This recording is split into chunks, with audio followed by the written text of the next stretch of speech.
Salam sejahtera dan selamat datang sekali lagi ke channel ini Currency MY. Pada video kali ini kita akan membincangkan satu isu mengenai jawaban kritikan yang mempertikaikan Dr. Mahathir Mohamad tentang tindakannya berkaitan dengan perjanjian penjualan air antara Malaysia dan Singapura ketika beliau menjadi Perdana Menteri.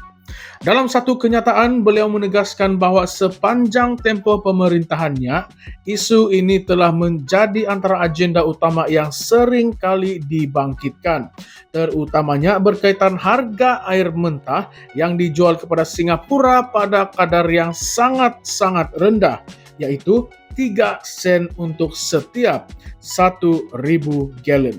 Menurut Mahathir, ketika beliau menjadi Perdana Menteri buat kali pertama, pelbagai usaha telah dilakukan untuk merundingkan semula perjanjian tersebut.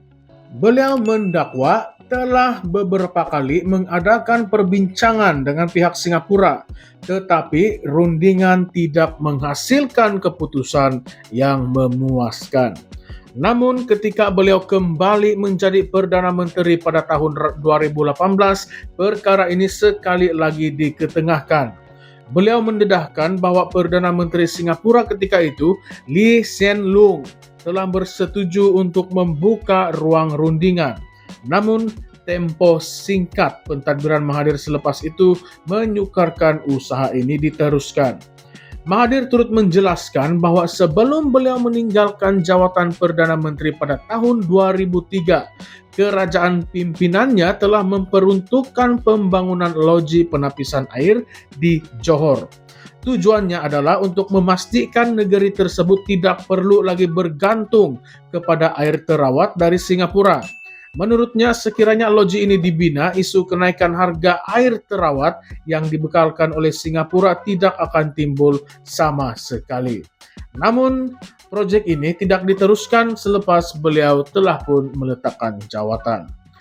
Selain proyek loji penapisan air, Mahathir juga menyebut bahwa beberapa proyek besar lain seperti jambatan bengkok dan landasan kereta api berkembar turut dibatalkan oleh pentadbiran yang mengambil alih selepasnya.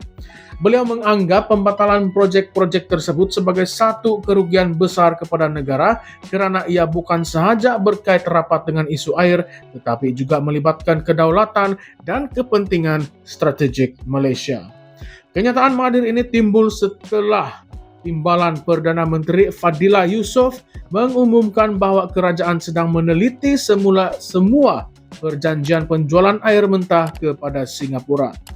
Fadillah turut mempersoalkan mengapa Mahathir sepanjang lebih 2 dekad memimpin negara tidak menyelesaikan isu ini sepenuhnya. Isu ini menjadi lebih kontroversial apabila Mahathir mendakwa bahwa Malaysia secara tidak langsung memberikan subsidi kepada Singapura kerana menjual air mentah pada harga yang terlalu rendah.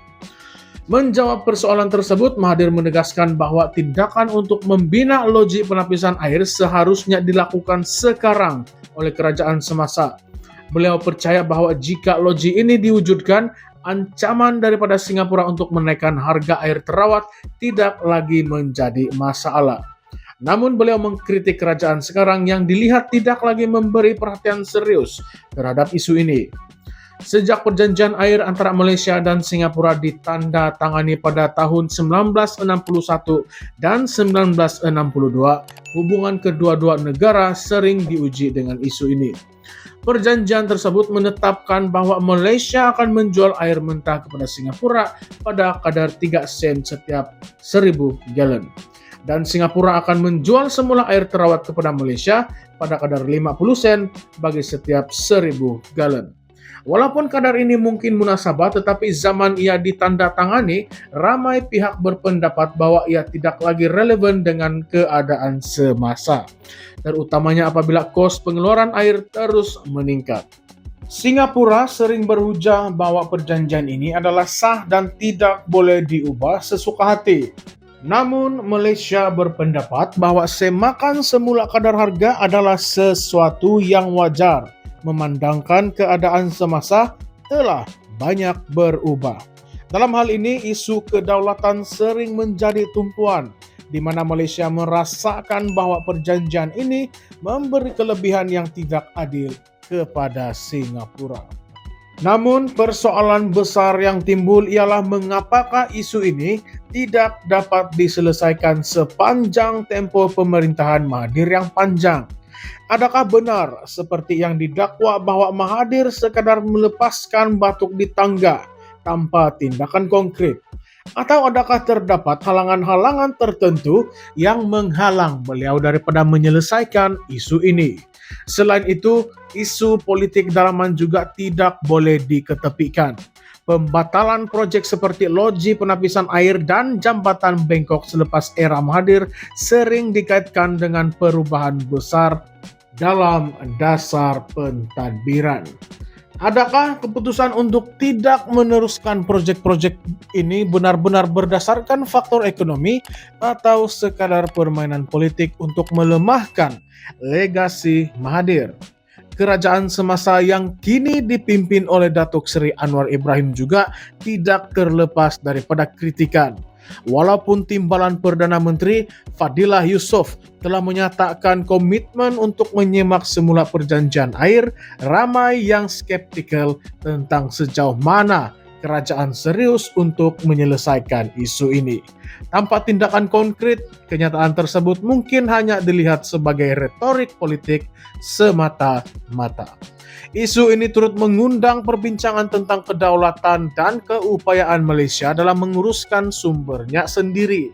Adakah adil untuk terus menyalahkan Singapura kerana pengambilan kesempatan daripada perjanjian yang berat sebelah, sedangkan Malaysia sendiri mempunyai peluang untuk menyelesaikan isu ini tetapi gagal melakukannya? Persoalannya sekarang, mampukah Malaysia akhirnya mencapai penyelesaian yang memihak kepada kepentingan negara? Atau adakah isu ini akan terus menjadi bahan perdebatan tanpa penghujung? Mari kongsikan pendapat Anda di ruangan komen di bawah. Adakah Malaysia perlu mengambil pendekatan yang lebih agresif untuk menyemak semula perjanjian air ini? Atau adakah lebih baik negara fokus kepada pembangunan infrastruktur air sendiri untuk mengurangkan kebergantungan kepada Singapura? Apa pula pandangan Anda tentang tindakan Mahathir semasa menjadi Perdana Menteri? Apakah beliau benar-benar berusaha menyelesaikan isu ini, atau sekadar menjadikannya isu politik untuk kepentingan pribadi? Perbincangan ini pastinya akan menjadi lebih hangat apabila kita mengupas isu ini dengan lebih mendalam.